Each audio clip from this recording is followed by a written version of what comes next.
Madrid en octubre es especial. Su aire aún conserva el calor del verano, pero las tardes ya están impregnadas de un frescor que obliga a envolverse con más fuerza en los abrigos caros. José Álvarez estaba de pie junto a la ventana de su despacho en el piso 40 de una torre de cristal. Bajo él se extendía la ciudad que consideraba de su propiedad. Cada luz allá abajo, cada arteria de la autopista, cada estación logística era parte de su imperio. A sus 60 años había alcanzado esa cima donde el aire se vuelve ralo y la gente alrededor es cada vez menos. Pero, ¿qué es el estatus cuando temes a tu propio reflejo? José miraba el cristal. Le devolvía la mirada a un hombre con un traje cuyo valor equivalía al presupuesto anual de una pequeña familia española. Una melena canosa perfectamente cortada, manos cuidadas, una mirada autoritaria. Pero tras esa fachada se escondía una ruina. Para las personas que a menudo sienten cómo su vida se convierte en el desempeño de héroes sociales, buen esposo,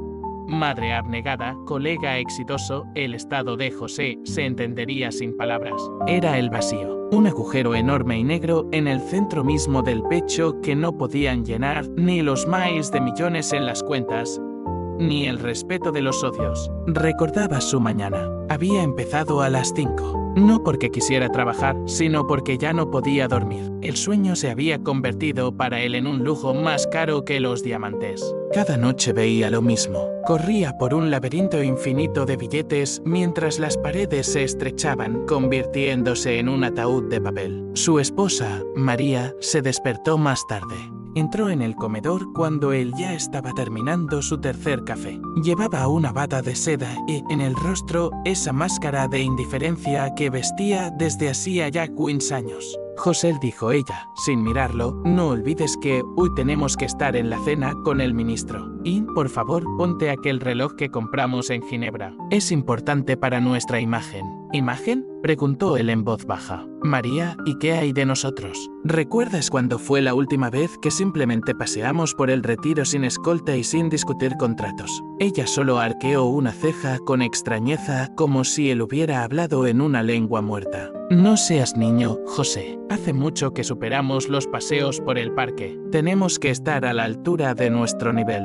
Nuestra elección se hizo hace 30 años. En esa frase residía toda la tragedia de su vida. La elección. Hace 30 años eligió el dinero creyendo que traería libertad, pero en lugar de libertad obtuvo el régimen carcelario más estricto. Su familia se había convertido en una corporación. Sus hijos, Carlos y Elena, solo lo visitaban cuando necesitaban dinero para nuevos proyectos o caprichos. Hablaban con él como con un cajero automático, con respeto, pero sin amor. José sentía que su vida era una gran ilusión. Era el capitán de un barco que se había hundido hacía tiempo, pero la orquesta seguía tocando en la cubierta. Veía cómo sus amigos empresarios cambiaban a sus esposas por otras más jóvenes.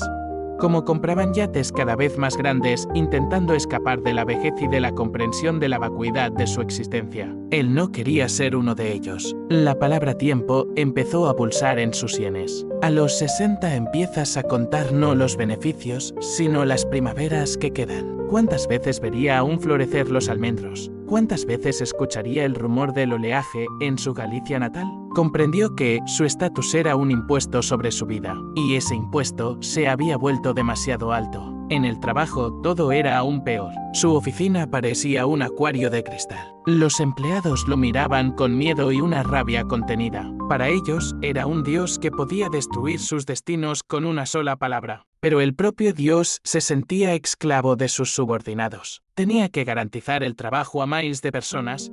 Tenía que mantener el ritmo, tenía que escalar. Recordó un momento de hacía una semana. Entró en su despacho el viejo limpiador, Sancho, que trabajaba en la compañía desde su fundación. Sancho le dijo que se jubilaba. ¿Y qué vas a hacer, Sancho?, preguntó José. Me iré al pueblo, señor. Cultivaré tomates, pescaré y jugaré con mis nietos. Por fin seré dueño de mí mismo. José no respondió nada entonces, pero por dentro todo en él gritó. El limpiador Sancho era más rico que el millonario Álvarez. Sancho tenía lo que José no tenía, paz. He aquí el principal vacío del gran éxito. Cuando estás en la cima de la montaña, hace frío, hay viento y no hay nada de oxígeno. José estaba junto a la ventana y sentía como algo en su interior se rompía. No fue una fractura brusca, fue una lenta erosión del alma. Comprendía que una mañana más así, una conversación más sobre la imagen y simplemente dejaría de existir como persona. Empezó a estudiar su vida en secreto a través de los números, pero no a través de las cifras de beneficios,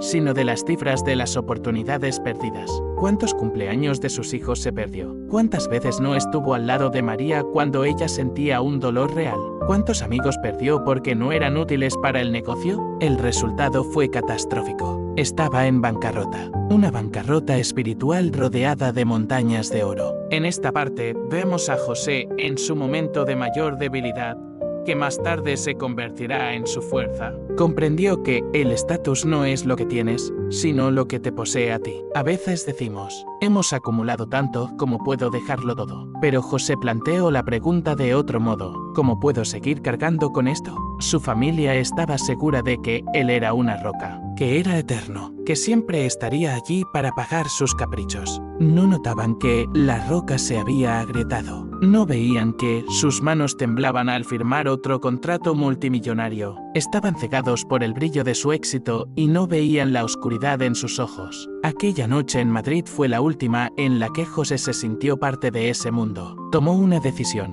No sabía exactamente cómo lo haría, pero sabía una cosa. Quería volver a sentir el olor de la tierra tras la lluvia. No el olor del interior de cuero de una limusina. Quería ser José, no el señor Álvarez. La última gota aún no había caído, pero la nube ya estaba encima. Quedaba por delante el día que lo cambiaría todo. El día en que el corazón diría no y el alma diría por fin. En esta parte, hemos preparado al espectador para que la gran caída o el gran vuelo sea inevitable. La mañana después de la noche en vela no recibió a José Álvarez con el aroma del café, sino con un sabor metálico de ansiedad en la lengua. Bajó al enorme comedor, donde cada mueble costaba lo que un español medio gana en 5 años. Pero para José, esas cosas ya no tenían peso. Se habían convertido en decorados de un teatro donde había interpretado el papel principal durante 30 años. De repente, había olvidado el guión. María ya estaba sentada a la mesa. Lucía impecable. Ni una arruga de más, un peinado perfecto, los ojos escondidos tras un ligero maquillaje. Era la encarnación del estatus que habían construido juntos. Pero al mirarla, José no veía a la mujer amada con la que una vez compartió el último trozo de pan en un frío piso de Sevilla, sino a la fría gestora de su reputación. José, ¿otra vez no te has puesto la corbata que te preparé? Su voz sonaba como un cuchillo sobre el cristal. Hoy es el almuerzo con los inversores de Santander. Tienes que parecer un ganador. Tu elección de ropa hoy no es una cuestión de gusto, es una señal para el mercado. José apartó lentamente la taza. Se miró las manos. Estaban secas, con las venas marcadas como las raíces de un árbol viejo. María, ¿y si te digo que el mercado me da igual? ¿Y si te digo que estoy cansado de ser una señal? ¿Recuerdas cuando soñábamos con una casita frente al océano? Sin inversores, sin corbatas, sin esta eterna persecución de ceros en la cuenta. María ni siquiera levantó la vista de su tableta,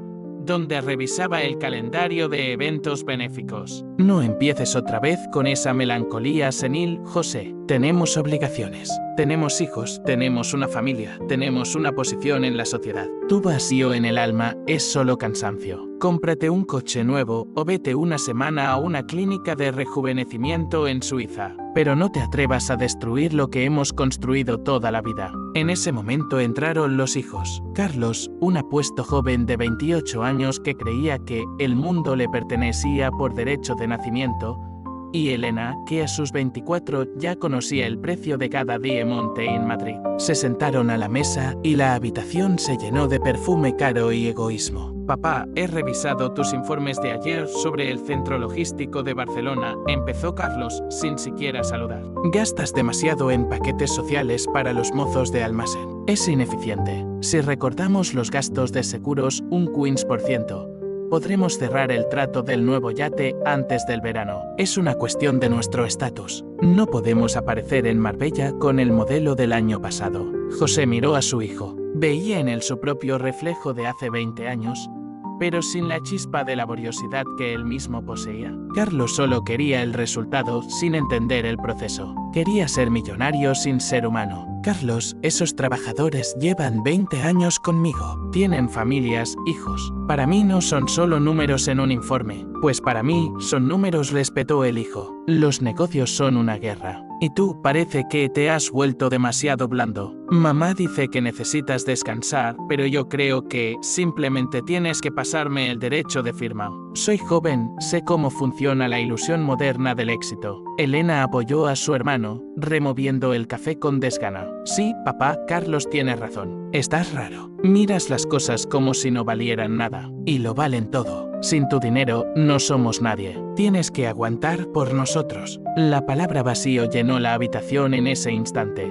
José comprendió algo aterrador. Él mismo había criado a personas que solo veían en él un cajero automático. Les compró la mejor educación, la mejor ropa, los mejores viajes, pero olvidó enseñarles a amar. Era para ellos el señor Mil Millones, pero no un padre. Su familia era solo el envoltorio brillante de una caja vacía. Muchas personas sentirán este dolor. ¿No sentís a veces que vuestro valor para los seres queridos se mide solo por vuestra utilidad? Por la cena preparada, la casa limpia, el dinero que traéis al hogar. José Álvarez, a sus 60 años, lo sintió con una agudeza máxima. Comprendió que su tiempo se agotaba y que lo estaba perdiendo con personas que ni notarían su ausencia si sus cuentas seguían disponibles. Tras el desayuno, José condujo hacia la oficina. Renunció al chofer y se puso él mismo al volante. Recorrió las calles de Madrid observando a la gente común, a la mujer que llevaba a su hijo a la guardería, al anciano que alimentaba a las palomas en el parque. Le parecían increíblemente vivos. No pensaban en índices bursátiles ni en estatus. Simplemente vivían. En la oficina le esperaba otra reunión. Su adjunto, un hombre al que José consideraba su amigo desde hacía 20 años, entró en el despacho con documentos. José, hay un matiz. Hacienda ha empezado a revisar nuestros paraísos fiscales. Tienes que firmar estos papeles para que toda la responsabilidad recaiga en la filial. Es un poco arriesgado para la reputación, pero salvará el dinero. José miró a su amigo. O sea, ¿que tenemos que traicionar a la gente que trabaja allí para salvar nuestros beneficios? José, no seas niño. Son negocios. Todo el mundo lo hace. Tu paz vale más que unos cuantos gerentes despedidos. José sintió una opresión en el pecho. No era un dolor físico, era la sensación de estarse ahogando en el lodo de su propio éxito. Todos los que conocía le proponían traicionarse a sí mismo por dinero. Todos veían en él solo una herramienta para alcanzar fines. Se acercó a la ventana de su despacho. 40 pisos de cristal y hormigón. Bajo él estaba su imperio, pero se sentía como un grano de arena a punto de ser aplastado por ese mecanismo. Recordó a su madre, una humilde campesina gallega. Ella siempre decía: José, no importa cuánta tierra tengas bajo los pies, importa cuánto cielo tengas en el alma. En ese momento, en su alma no había cielo, solo un humo denso y negro. La última gota estaba ya muy cerca. Sentía su llegada como se siente la tormenta por el olor a ozono en el aire. Comprendía que ese día lo cambiaría todo. No podía volver a esa casa donde no lo esperaban. No podía seguir sentado en ese despacho donde le obligaban a ser un verdugo. José se sentó a la mesa. Por primera vez en muchos años, cerró los ojos. Se imaginó de niño corriendo por las rocas de Galicia. Descalzo, pobre, pero absolutamente libre. Sintió el olor salado del océano y el grito de las gaviotas. Era su verdadera ilusión de felicidad que de repente se volvía más real que todos sus activos. Señor Álvarez, la secretaria asomó la cabeza. Ha llegado su esposa. Dice que es urgente. Algo sobre su salud y el seguro. José abrió los ojos. Su mirada era fría y transparente. ¿Qué pasa?, él dijo en voz baja. Sabía que esa conversación sería el final. Sabía que María no venía por preocupación, sino por el miedo a que su extraño comportamiento matutino estropeara el trato con los inversores. Era una inspección de estatus, y José estaba listo para suspenderla. En esta parte, vemos cómo el cerco se cierra sobre el héroe. Su hogar, su oficina, sus amigos. Todo se ha vuelto un entorno hostil. Es un lobo solitario en una manada de hienas que esperan su debilidad. Pero precisamente en esa debilidad encontrará su mayor fuerza. A veces tememos decepcionar a los cercanos, aunque ellos nos estén destruyendo. José Álvarez también tenía miedo, pero ese día comprendió que el mayor pecado es decepcionarse a uno mismo. Su elección ya estaba tomada en lo más profundo de su subconsciente. Solo quedaba apretar el gatillo de la realidad. Aquel martes no auguraba nada especial. El horario de siempre. Reunión con el Consejo de Administración, discusión sobre el nodo logístico en Barcelona, almuerzo con banqueros. Pero en medio del informe sobre los beneficios trimestrales, José sintió como algo se le oprimía en el pecho. No era un dolor agudo, era la sensación de que por dentro se derramaba plomo ardiente. El mundo alrededor empezó a perder sus colores. Las voces de los socios se volvieron lejanas como si hablaran bajo el agua. José solo tuvo tiempo de pulsar el botón de llamada de la secretaria antes de que la oscuridad lo absorbiera. Cuando abrió los ojos, no lo rodeaba su lujoso despacho, sino el techo blanco de un hospital municipal. Sí, podía permitirse la mejor clínica privada del mundo, pero la ambulancia lo había trasladado a la unidad de cuidados intensivos más cercana. Y precisamente este azar se convirtió en el destino fatal para su vida anterior. Yacía en una estrecha camilla en el pasillo común, porque la unidad estaba desbordada. A su alrededor correteaban médicos, lloraba la gente, olía a antiséptico y a café barato. A su lado, en la camilla contigua, descansaba un viejo pescador a quien su esposa sujetaba de la mano. Ella le susurraba algo tierno, le secaba el sudor de la frente, simplemente estaba allí. José los miraba y sentía una envidia feroz, casi infantil. Aquel hombre no tenía millones, pero tenía paz y amor. Lo primero que hizo José al recuperar la conciencia fue buscar su teléfono. Estaba seguro de que vería cientos de llamadas perdidas de María, Carlos, Elena. Imaginaba cómo estarían llamando en pánico a los hospitales, cómo vendrían corriendo aquí, olvidándose de todo lo demás. Esperaba esa confirmación de que para ellos era un ser humano y no una cartera de inversiones. Pasaron 2 horas. La pantalla del teléfono se iluminaba sin cesar. Los mensajes caían uno tras otro. José, con las manos temblorosas, abrió el primero. Era su adjunto. José,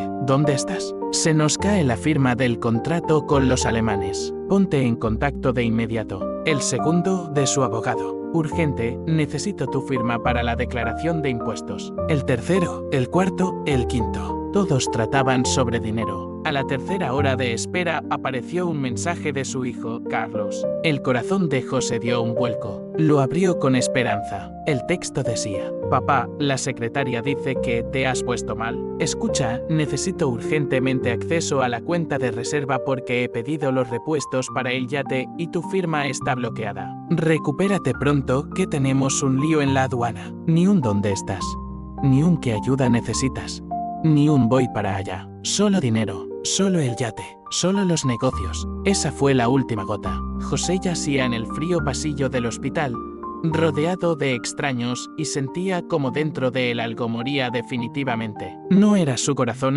como se supo más tarde, simplemente no aguantó el agotamiento y el estrés. Lo que moría era su apego a este mundo. Comprendió que su familia era una ilusión que él mismo había mantenido durante años comprando su lealtad con euros. Pasaron 6 horas. 6 horas durante las cuales ni una sola persona vino a verlo por el simple hecho de estar allí. Su esposa, María, llamó solo después de 4 horas. Su voz sonaba irritada. José, ¿por qué no estás en una clínica privada? Es una vergüenza. Si algún periodista te ve en un hospital público, las acciones caerán. Ahora mismo envío al chofer para que te trasladen. No preguntó si le dolía algo. Preguntó por las acciones. En ese momento José lo comprendió. Para ellos ya estaba muerto. Se había convertido en una función, un objeto, una fuente de ingresos. Su vida se transformó en una elección entre seguir siendo un esclavo de esa jaula de oro o convertirse en nadie, pero ser finalmente libre.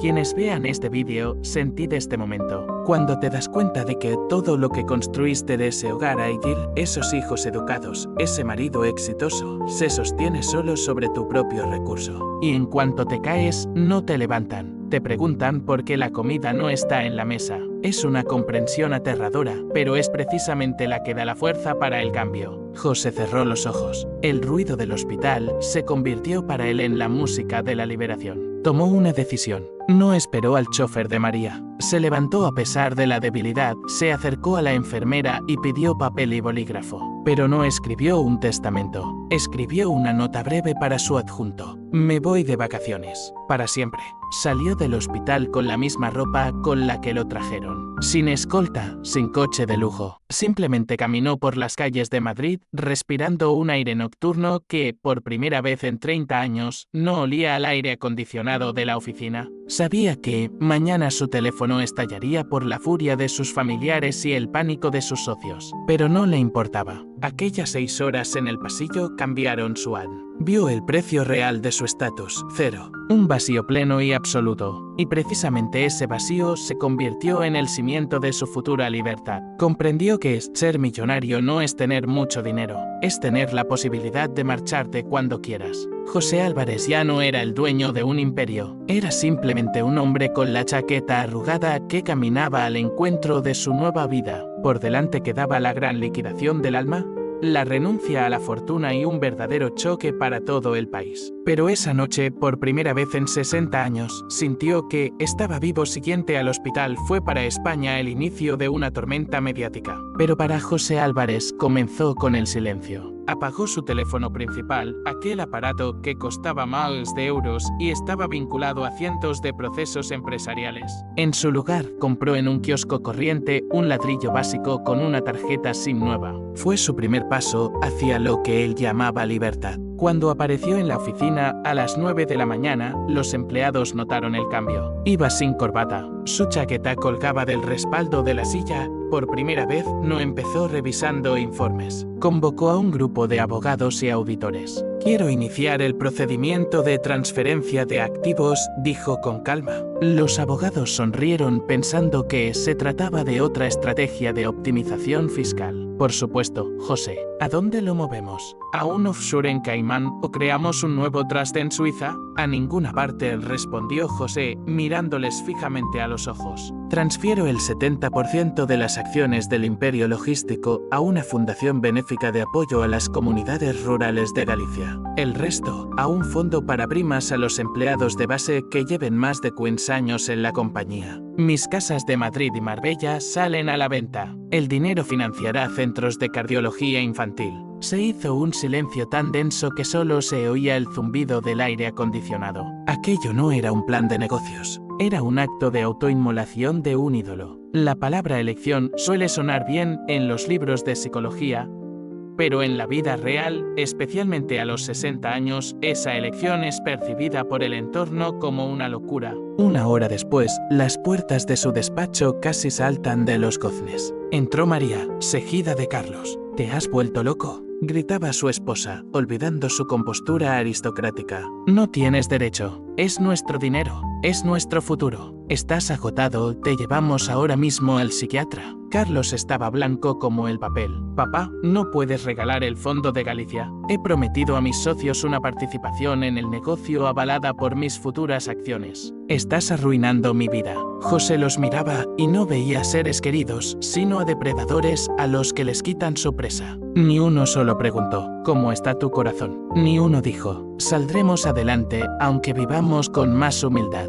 Solo miedo a perder el estatus. Solo ira porque el monedero había decidido cerrarte. No soy yo quien arruina vuestra vida, respondió José. Vuestra vida la arruinó el dinero fácil que no habéis ganado. María, tienes una cuenta personal con fondos suficientes para vivir sin privaciones el resto de tus días. Carlos, tienes estudios y manos. Empieza por tu cuenta. No voy a comprar más vuestro amor porque ha resultado ser una falsificación. Aquella era la verdadera ilusión de familia que saltó en pedazos bajo la presión de la verdad. Para las personas que a menudo temen decir no a sus hijos o parejas por creer que su valor reside en servirlos, este es el momento clave. Cuando dejas de alimentar sus caprichos, ves sus rostros reales. Y esos rostros pueden ser muy deformes. Ese mismo día, la prensa estalló. La locura del millonario millonario, José Álvarez regala su fortuna. Secta o enfermedad. Los periodistas hacían guardia frente a su oficina, buscando un motivo oculto. Nadie podía creer que un hombre renunciara voluntariamente al poder. En nuestro mundo, el poder es una religión, y José se había convertido en un hereje. Empezó a vaciar su vida de objetos. ¿Han visto lo difícil que es tirar ropa vieja del armario? Imaginen ahora lo que es tirar toda una vida. Firmaba la venta del yate, entregaba las llaves de la flota de coches. Cada firma era como una bocanada de oxígeno. Se sentía más ligero. Su vacío, que durante años le había oprimido, se llenaba ahora de algo nuevo. Una sensación de honestidad. Escena final de esta parte. José sale de la oficina por última vez. No lleva nada consigo, salvo una pequeña bolsa con fotos personales y documentos. La seguridad que antes le hacía reverencias, ahora le mira con sospecha y burla evidente. Para ellos, es un fracasado. Pero José camina por la acera y, por primera vez en años, nota el color del cielo. Comprendía que venían juicios con su familia, intentos de incapacitarlo y un aislamiento social absoluto del gran mundo. Pero en su cabeza solo resonaba una palabra: paz. Sabía que la verdadera riqueza no es lo que tienes, sino aquello sin lo cual puedes ser feliz. Esta parte trata sobre romper moldes, sobre el hecho de que, a veces, para salvar el alma, hay que quemar todos los puentes. Para quienes se sienten atrapados por las obligaciones hacia seres ingratos, la historia de José es un manifiesto. No es solo un empresario, es un hombre que le declaró la guerra a su propio ego y la ganó. José se detuvo en un pequeño café callejero, pidió un vino sencillo y se sentó en una silla de madera. Nadie reconoció en él al rey de la logística. Era solo un hombre mayor disfrutando de la tarde. Y en eso residía su mayor victoria. Se había vuelto invisible para el sistema, pero finalmente visible para sí mismo. José salió de Madrid por la noche. No llevó chofer ni su limusina blindada. Se subió a un viejo todoterreno que compró una vez para ir de caza y del que todos se habían olvidado. Su camino se dirigía al noroeste, hacia Galicia. Tierra de nieblas, acantilados y un océano infinito. Fue allí, en un pequeño pueblo pesquero, donde solo los lugareños conocen el nombre de las calles, donde compró una pequeña casa de piedra hace 10 años. En aquel entonces fue solo una inversión inmobiliaria, hoy se convertía en su último refugio. Los primeros días en el pueblo fueron extraños. Cuando llevas 30 años despertándote con el sonido de las noticias bursátiles y las llamadas de los asistentes, el silencio se vuelve ensordecedor. José salía al porche, respiraba el aire salino y no sabía qué hacer con sus manos. Estaban acostumbradas a firmar cheques y apretar el volante de coches de lujo. Y ahora tenían que, simplemente, estar. La palabra nueva vida es fácil de pronunciar, pero increíblemente difícil de vivir. Sus vecinos eran gente sencilla. Pedro, un viejo pescador con el rostro curtido por la sal, y María Luisa, que regentaba una pequeña panadería. No sabían que aquel hombre canoso con un jersey gastado dirigía, hasta hace una semana, el destino de miles de personas. Para ellos, era simplemente José, el de Madrid, que por fin había venido a su casa abandonada. «Oiga, vecino», le gritó Pedro una mañana. Su tejado gotea tras la lluvia de ayer. Si quiere, le ayudo a remendarlo antes de que llegue el temporal. José se quedó paralizado. En Madrid, para arreglar un tejado, habría tenido que llamar a un contratista, revisar el presupuesto y cuadrar la leyenda. Aquí, un hombre le ofrecía ayuda porque sí, por pura compañía. Yo no sé arreglar tejados, confesó José con sinceridad. Pues ya aprenderá, se rió Pedro. Es mejor tener un martillo en la mano que el vacío. Ese momento fue otra lección. Comprendió que su estatus allí no valía nada. A los peces del océano no les importaba su cuenta bancaria. A los vecinos solo les importaba si eras buena persona y si sabías escuchar. José empezó a aprender a vivir de nuevo. Aprendió a encender la chimenea, a preparar un café sencillo en una cafetera vieja y a distinguir los matices de las olas antes de la tormenta. Pero el pasado no lo soltaba tan fácilmente. Un día, un coche negro llegó al pueblo. De él bajó Elena, su hija. Parecía una alienígena con su abrigo caro entre las redes de pesca. Papá, basta ya de este circo, dijo ella, mirando su humilde hogar con desprecio. Mamá ha puesto la demanda. Los abogados dicen que podemos demostrar tu incapacidad, pero he venido a negociar. Danos la gestión del fondo, vuelve a la ciudad y lo olvidaremos todo. Diremos que fue un brote psicótico. José la miró. En sus ojos no vio amor, solo cálculo frío y miedo a perder el acceso al lujo. Elena, dijo él en voz baja. ¿Ves este océano? Estaba aquí antes que yo y seguirá después. El dinero al que te aferras no es más que arena. Por primera vez en toda tu vida, soy feliz. Si queréis ir a juicio, ide, pero yo ya no formaré parte de vuestro juego. Eso era la verdadera libertad. Renunciar a un hijo que se ha convertido en enemigo es el dolor más terrible para un padre, pero José comprendió que hay que salvar a quien quiere ser salvado. No podía cambiarlos a ellos, pero podía dejar de permitir que lo destruyeran a él. Muchas personas soportan el egoísmo de sus familiares porque es la misma sangre. José demostró que, a veces, hay que soltar incluso a los propios para salvar la propia alma. Cuando Elena se marchó, José no sintió rabia, sino lástima. Lamentaba haberles enseñado a amar las cosas más que a las personas, pero, al mismo tiempo, sintió una ligereza increíble. El último hilo que lo ataba al pasado se había roto. Por las noches, empezó a ir a la taberna de Pedro. Allí no se hablaba de tipos de cambio. Se hablaba de cómo había sido la pesca del día, de los hijos que volvían de la ciudad en vacaciones, de las viejas leyendas de Galicia. José escuchaba y sentía como su paz interior se volvía más fuerte que las rocas que lo rodeaban. Empezó a escribir, no informes, sino memorias, sobre lo importante que es detenerse a tiempo, sobre que el éxito no es cuánto has ganado, sino cuánta humanidad te queda cuando te han quitado todo lo demás.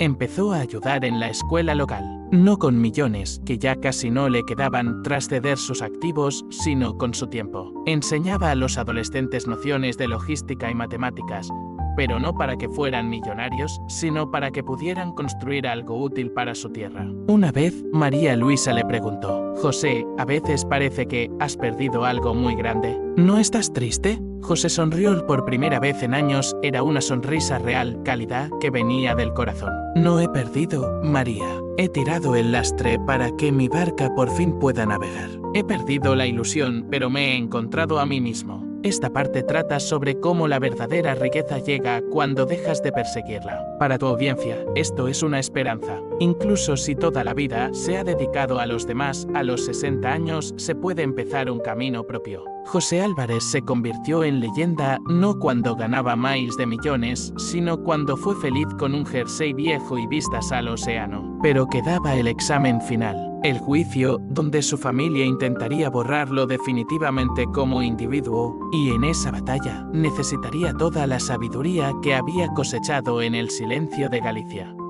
Parte 6. El veredicto de la verdad, el contrato más valioso. La sala del tribunal en Madrid era fría y estéril. Un contraste total con las piedras cálidas de Galicia a las que José ya se había acostumbrado. Frente a él se sentaban las personas que alguna vez fueron su razón de vivir. María, con un vestido negro de luto de un diseñador famoso, Carlos, barajando papeles nerviosamente, y una armada de abogados costosos. Habían venido para declararlo oficialmente incapaz. Querían demostrar que alguien que renuncia voluntariamente a millones debe estar, forzosamente, enfermo mental. Para muchas personas de 45 años o más, este momento resuena con dolor. ¿Cuántas veces los demás intentan devaluar tus deseos o sueños llamándolos crisis, tontería o cosas de la edad simplemente porque tus cambios incomodan su zona de confort? El abogado de la familia comenzó su alegato enumerando los hechos. José ha dejado de responder llamadas, vive en una casa sin seguridad,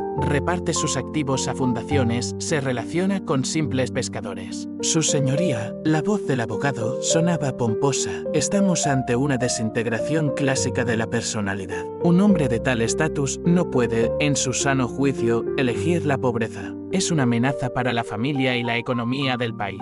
José escuchaba sin rastro de ira o miedo. Sentía solo un cansancio profundo, casi cósmico, hacia ese sistema. Cuando le concedieron la palabra, no leyó el discurso preparado por sus procuradores. Simplemente se levantó y se acercó al estrado. Llevaba puesto el mismo jersey viejo y unos pantalones sencillos. ¿Me preguntan si estoy en mis cabales? Comenzó en voz baja, pero su voz llenó toda la sala. Por primera vez en 60 años, estoy plenamente consciente. Ustedes llaman enfermedad a mi elección porque, en su mundo, la salud es el consumo infinito. Pero yo les diré que es la verdadera enfermedad. Es no saber si tus hijos te aman sin tu chequera. Es comprar la quinta villa porque en las primeras 4 te sientes solo. Es tener miedo a morir porque sabes que en tu funeral no contarán tus virtudes, sino tu herencia. Miró a María. Ella desvió la mirada. No he renunciado a una fortuna, continuó José. Simplemente he cambiado números en una cuenta bancaria por minutos de paz. He cambiado el falso respeto por la amistad verdadera. Si esto es locura, entonces les ruego, déjenme en esta locura para siempre.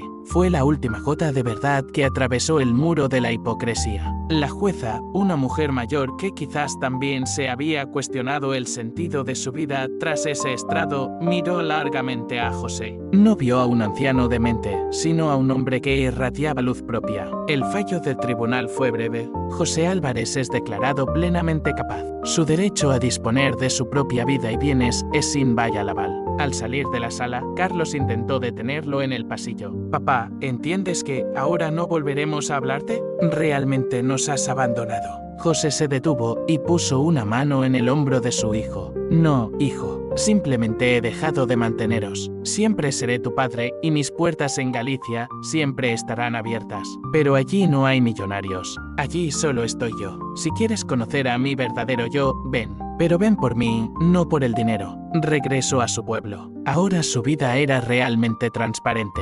Ya no era noticia. Su nueva vida se volvió cotidiana, pero increíblemente plena. Ayudó a Pedro a reparar la barca. Enseñó a María Luisa a llevar la contabilidad de la panadería con métodos modernos de su pasado empresarial. Se convirtió en parte de una comunidad donde se valora por los actos, no por el estatus. Cada mañana sale al encuentro del océano. No tiene un reloj de oro, pero conoce la hora exacta en la que el sol asoma por el horizonte. No tiene limusina, pero sus pies pisan firmes la tierra que ama. Su paz interior se ha convertido en su fortaleza principal. Esta historia no trata de que todos deban dejarlo todo y irse al océano. Trata de que, a cualquier edad, tienes derecho a decir: basta. Basta de vivir para las expectativas ajenas. Basta de ser complaciente. Basta de temer perder lo que, en realidad, te está destruyendo. Escena final de nuestro vídeo. José sentado en la orilla, con un cuaderno en las manos. Escribe la última línea de su memoria. Lo entregué todo para, por fin, ser dueño de mí mismo. Y ha sido el mejor negocio de mi vida. Mira a la cámara y vemos sus ojos.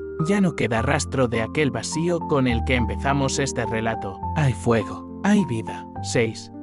Parte 6. El veredicto de la verdad, el contrato más valioso. La sala del tribunal en Madrid era fría y estéril. Un contraste total con las piedras cálidas de Galicia a las que José ya se había acostumbrado. Frente a él se sentaban las personas que alguna vez fueron su razón de vivir. María, con un vestido negro de luto de un diseñador famoso, Carlos, barajando papeles nerviosamente, y una armada de abogados costosos. Habían venido para declararlo oficialmente incapaz. Querían demostrar que alguien que renuncia voluntariamente a millones debe estar, forzosamente, enfermo mental. Para muchas personas de 45 años o más, este momento resuena con dolor. ¿Cuántas veces los demás intentan devaluar tus deseos o sueños llamándolos crisis, tontería o cosas de la edad simplemente porque tus cambios incomodan su zona de confort? El abogado de la familia comenzó su alegato enumerando los hechos. José ha dejado de responder llamadas, vive en una casa sin seguridad, reparte sus activos a fundaciones, se relaciona con simples pescadores. Su señoría, la voz del abogado, sonaba pomposa. Estamos ante una desintegración clásica de la personalidad. Un hombre de tal estatus no puede, en su sano juicio, elegir la pobreza. Es una amenaza para la familia y la economía del país. José escuchaba sin rastro de ira o miedo. Sentía solo un cansancio profundo, casi cósmico, hacia ese sistema. Cuando le concedieron la palabra, no leyó el discurso preparado por sus procuradores. Simplemente se levantó y se acercó al estrado. Llevaba puesto el mismo jersey viejo y unos pantalones sencillos. ¿Me preguntan si estoy en mis cabales? Comenzó en voz baja, pero su voz llenó toda la sala. Por primera vez en 60 años, estoy plenamente consciente. Ustedes llaman enfermedad a mi elección porque, en su mundo, la salud es el consumo infinito. Pero yo les diré que es la verdadera enfermedad. Es no saber si tus hijos te aman sin tu chequera. Es comprar la quinta villa porque en las primeras 4 te sientes solo. Es tener miedo a morir porque sabes que, en tu funeral no contarán tus virtudes, sino tu herencia. Miró a María. Ella desvió la mirada. No he renunciado a una fortuna, continuó José. Simplemente he cambiado números en una cuenta bancaria por minutos de paz. He cambiado el falso respeto por la amistad verdadera. Si esto es locura, entonces les ruego, déjenme en esta locura para siempre. Fue la última gota de verdad que atravesó el muro de la hipocresía. La jueza, una mujer mayor que quizás también se había cuestionado el sentido de su vida tras ese estrado, miró largamente a José. No vio a un anciano demente, sino a un hombre que irradiaba luz propia. El fallo del tribunal fue breve. José Álvarez es declarado plenamente capaz. Su derecho a disponer de su propia vida y bienes es sin valla laval. Al salir de la sala, Carlos intentó detenerlo en el pasillo. Papá, ¿entiendes que ahora no volveremos a hablarte? Realmente nos has abandonado. José se detuvo y puso una mano en el hombro de su hijo.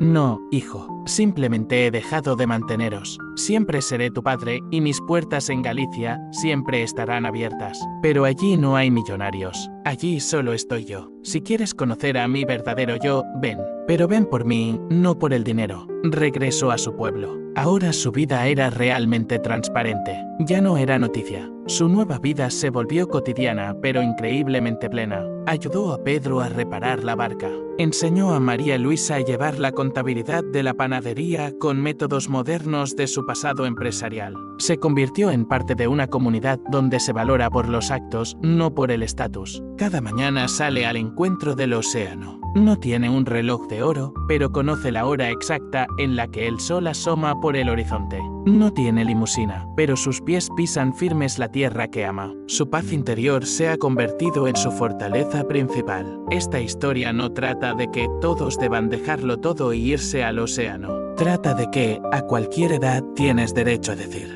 basta. Basta de vivir para las expectativas ajenas. Basta de ser complaciente. Basta de temer perder lo que, en realidad, te está destruyendo. Escena final de nuestro vídeo. José sentado en la orilla, con un cuaderno en las manos. Escribe la última línea de su memoria. Lo entregué todo para, por fin, ser dueño de mí mismo. Y ha sido el mejor negocio de mi vida. Mira a la cámara y vemos sus ojos. Ya no queda rastro de aquel vacío con el que empezamos este relato. Hay fuego, hay vida. 6. Parte 6. El veredicto de la verdad, el contrato más valioso. La sala del tribunal en Madrid era fría y estéril.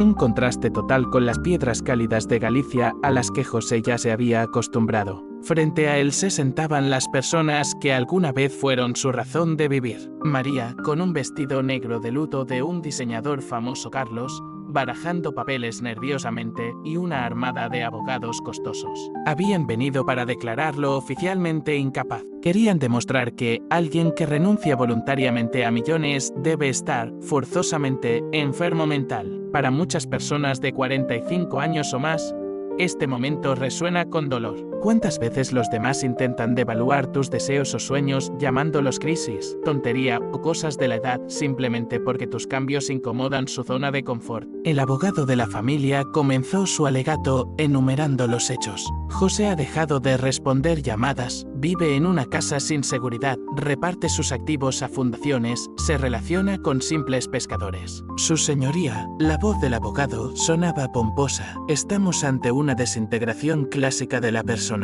Un hombre de tal estatus no puede, en su sano juicio, elegir la pobreza. Es una amenaza para la familia y la economía del país.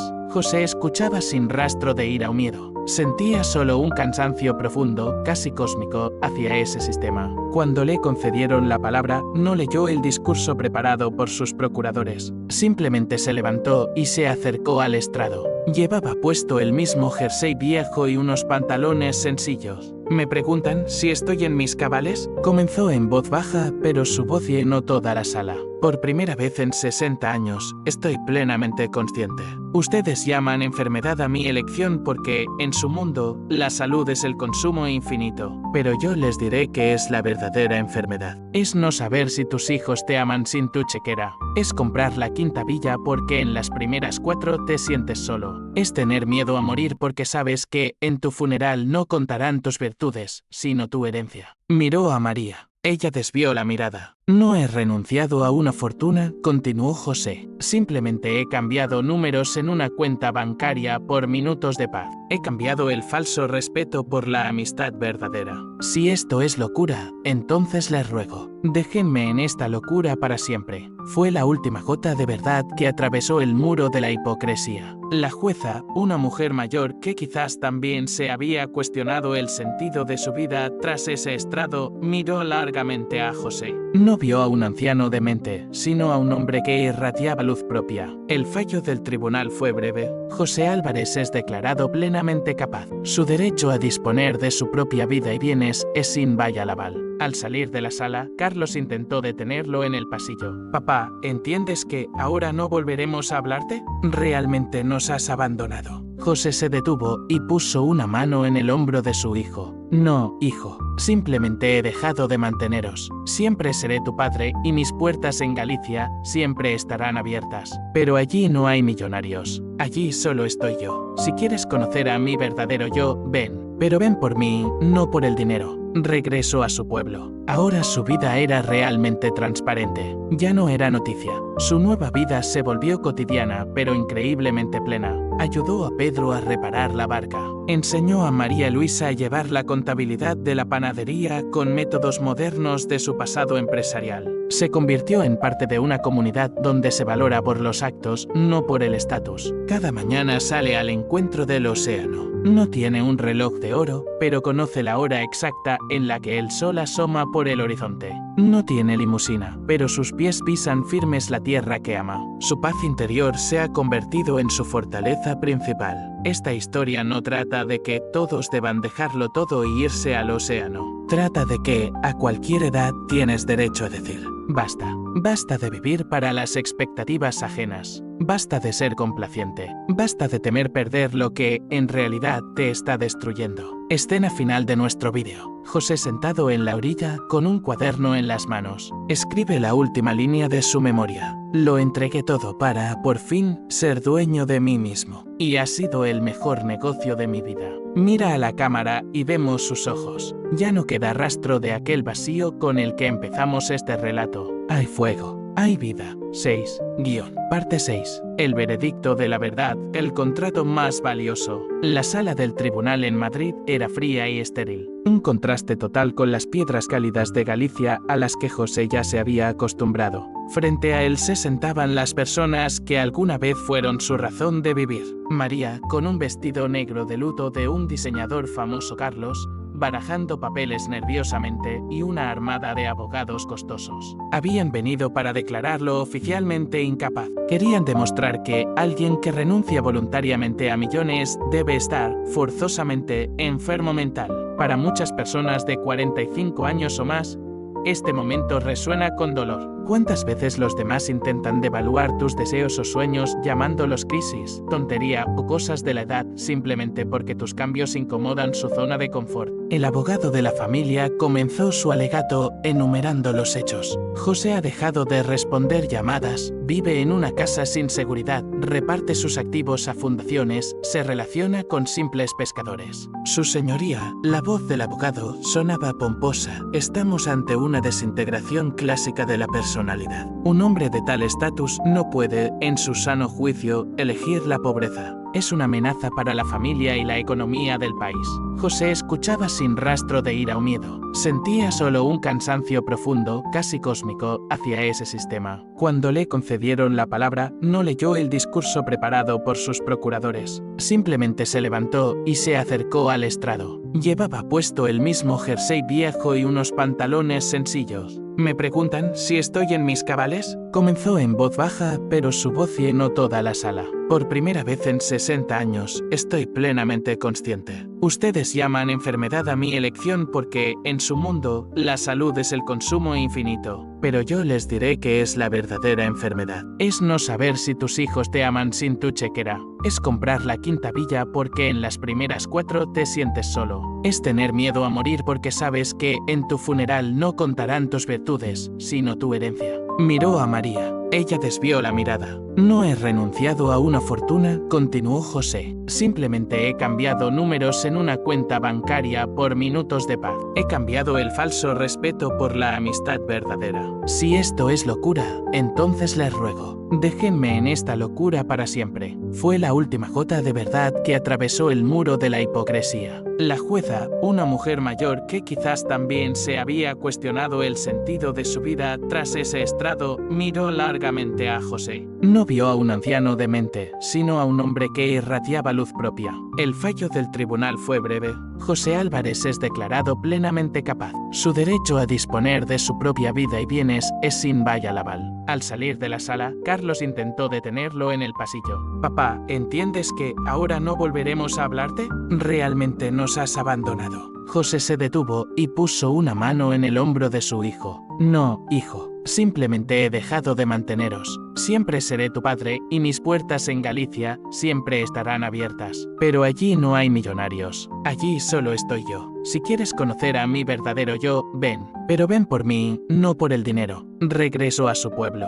Ahora su vida era realmente transparente. Ya no era noticia. Su nueva vida se volvió cotidiana, pero increíblemente plena. Ayudó a Pedro a reparar la barca. Enseñó a María Luisa a llevar la contabilidad de la panadería con métodos modernos de su pasado empresarial. Se convirtió en parte de una comunidad donde se valora por los actos, no por el estatus. Cada mañana sale al encuentro del océano. No tiene un reloj de oro, pero conoce la hora exacta en la que el sol asoma por el horizonte. No tiene limusina, pero sus pies pisan firmes la tierra que ama. Su paz interior se ha convertido en su fortaleza principal. Esta historia no trata de que todos deban dejarlo todo y irse al océano. Trata de que, a cualquier edad, tienes derecho a decir, basta. Basta de vivir para las expectativas ajenas. Basta de ser complaciente. Basta de temer perder lo que, en realidad, te está destruyendo. Escena final de nuestro vídeo. José sentado en la orilla, con un cuaderno en las manos. Escribe la última línea de su memoria. Lo entregué todo para, por fin, ser dueño de mí mismo. Y ha sido el mejor negocio de mi vida. Mira a la cámara y vemos sus ojos. Ya no queda rastro de aquel vacío con el que empezamos este relato. Hay fuego, hay vida.